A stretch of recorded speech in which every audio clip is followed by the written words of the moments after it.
This has been a very interesting hearing. Mr. Waltz, welcome to Oversight. Yes, it usually gets like this. Look, let's be very clear. This isn't about Hunter Biden's white privilege. It's about Hunter Biden's Democrat privilege.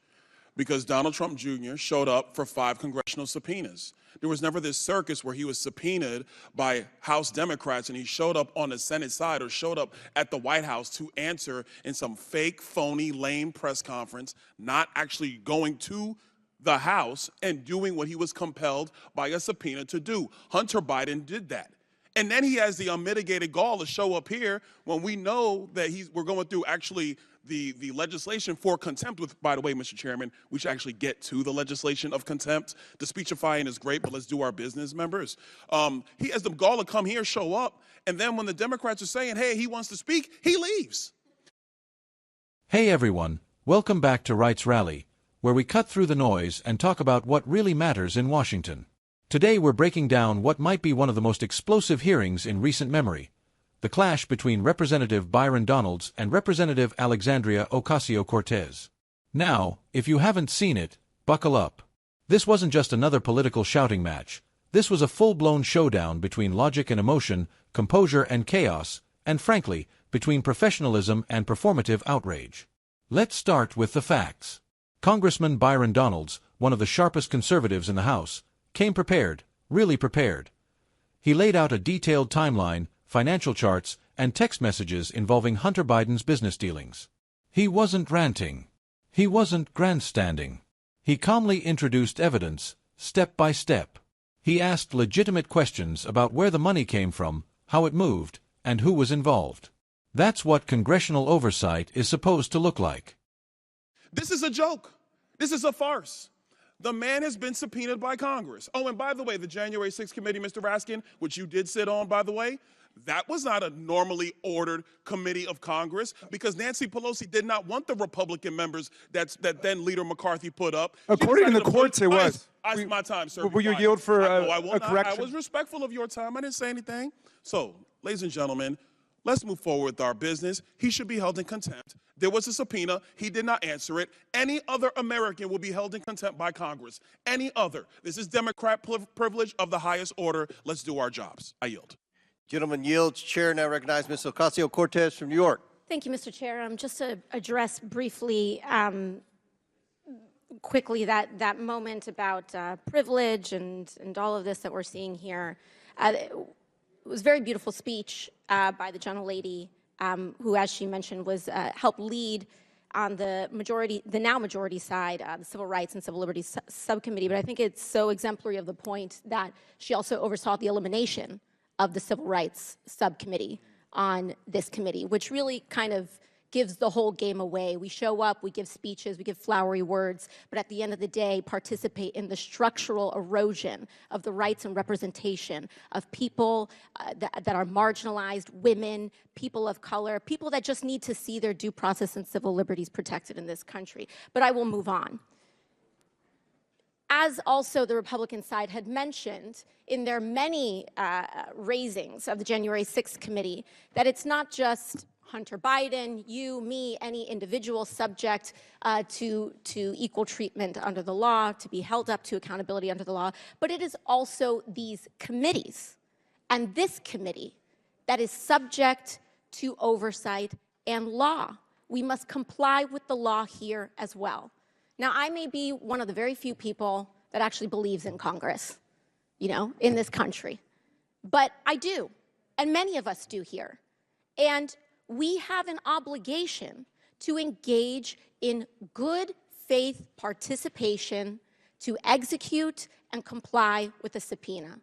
The chairman said in front of the country several times to Hunter Biden, you can show up here in front of the world, in front of the public. Hunter Biden took him up on that offer. He said, I will show up in public. I will show up in public. He showed up here today. He showed up here in the past. And Mr. Chairman, I know you do your best with what you've got, but you've got members here that have submitted falsified evidence to the record. You have members here that have submitted and mischaracterized closed-door hearings, and people want to say back and forth at the end of the day, it doesn't matter what party it's happened from. You've got members who've engaged in revenge porn in this committee. So it is understandable why Hunter Biden would want to testify in front of the public for the American people to be able to witness that testimony for themselves. You've got members who've defied subpoenas. You've got members who we are 1 year into the term asking what the rules are at the beginning of the committee. The book was given to us on day one. And so what we should do is allow the man to testify. I believe in the power of the Oversight Committee. Frankly, I believe in it regardless of whether Republicans or Democrats have the chair, because I believe that this committee should have the power of oversight, and we cannot do that on a partisan basis. And so for that, I implore this committee to allow Hunter Biden to testify publicly. I implore and I ask for that to happen. And we cannot do that by getting engaged in this back and forth on a defiance of the subpoena. Let him comply. Let him do it today. Let him do it tomorrow. But let the man do it. And with that, I yield back to the ranking member. Thank you, Ms. Ocasio-Cortez. I think you went right to the heart of the issue here. If this ended up going to court, Mr. Chairman, and I hope it doesn't, I really hope that this committee will act in a way to negotiate and achieve a compromise with the witness. But if it goes to the court, it's going to present a novel question. What happens when a committee represented by its distinguished chairman goes out in public and repeatedly invites and challenges a witness to come before the committee, and then that witness gives the answer, yes, I will come in? At that point, the committee pulls a bait and switch and says, well, we actually don't want you to come before the full committee as was offered repeatedly in public by the chairman, but instead we'd like you to come to a back room and do it there in a closed deposition. Now, undoubtedly, if that had been the original offer, the committee would stand in a very good place, the way we did with Mr. Biggs and Mr. Perry and Mr. Jordan, because they were told to come in, they were subpoenaed, and they blew off the subpoenas of the committee, which is why I don't think anybody should be voting on that side other than Ms. Mace, because Ms. Mace is the one who took the position that the rule of law means something. And I take the position, if we give somebody a subpoena, they should come in. But there's a very sticky problem now. What happens when we give them one offer A and then switch it over to offer B? That's why I hope you will work it out, Mr. Chairman. Thank you for yielding. Gentlelady's time's expired. To respond to the gentlelady, he can come in for a hearing after the deposition.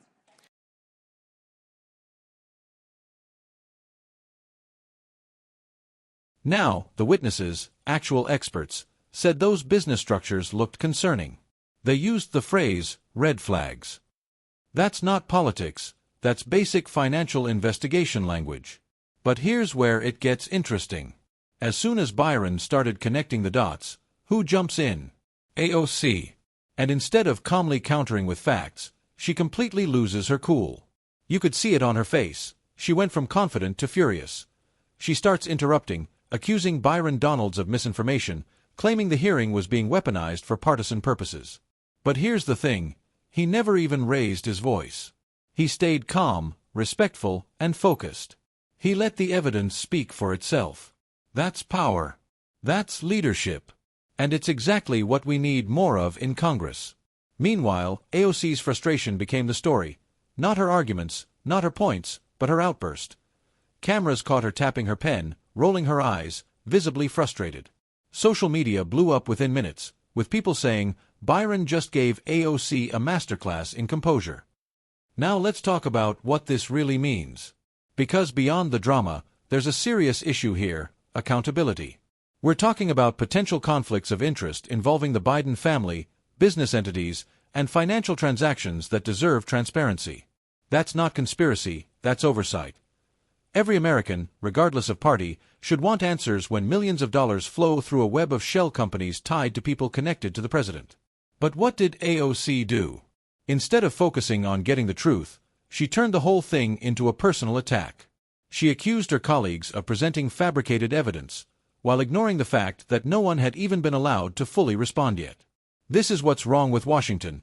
Too many people using hearings as political theater instead of doing the job the taxpayers sent them there to do. Let me tell you something, folks. This hearing wasn't about Hunter Biden anymore. It became about something bigger. It became about the way our government operates. Byron Donalds represented calm, focused, fact-driven leadership. AOC represented the outrage culture that's taken over our politics, where whoever yells the loudest gets the most clicks. But that's not how you find truth. That's not how you serve the American people. When you strip away the spin, Byron Donalds was simply doing what Congress is supposed to do: follow the money, ask questions, and demand accountability. And instead of joining him, AOC tried to make it about herself. And look, I get it, she's passionate. But passion without facts is just noise. You know what stood out most to me? Every time AOC's voice rose, Byron's got quieter. Every time she tried to turn it into a circus, he brought it back to the documents. That's how you win arguments in Washington, not by shouting, but by staying unshakable. That's why this moment mattered. Because it showed that there's still a difference between leaders who are serious about truth and politicians who are just chasing headlines. And you could see it in the aftermath. Conservatives praising Byron's professionalism, independents saying he looked like the only adult in the room, and even some on the left quietly admitting that the optics weren't great for AOC. This was a turning point. Not just for Byron Donalds, but for anyone tired of watching politics devolve into chaos. At the end of the day, this hearing was about accountability, integrity, and the contrast between emotion and reason. Byron Donalds showed the kind of calm leadership we need, someone who doesn't get flustered, who doesn't take the bait, and who remembers that the truth doesn't need theatrics. So to every American watching this, stay alert, stay informed, and don't let the noise distract you from the facts. This isn't about left or right. It's about who's willing to stand for honesty and transparency in our government. Byron Donalds did that. And that's something every patriot should respect. Thanks for watching. Hit that like button, subscribe for more truth-driven analysis, and as always, God bless America.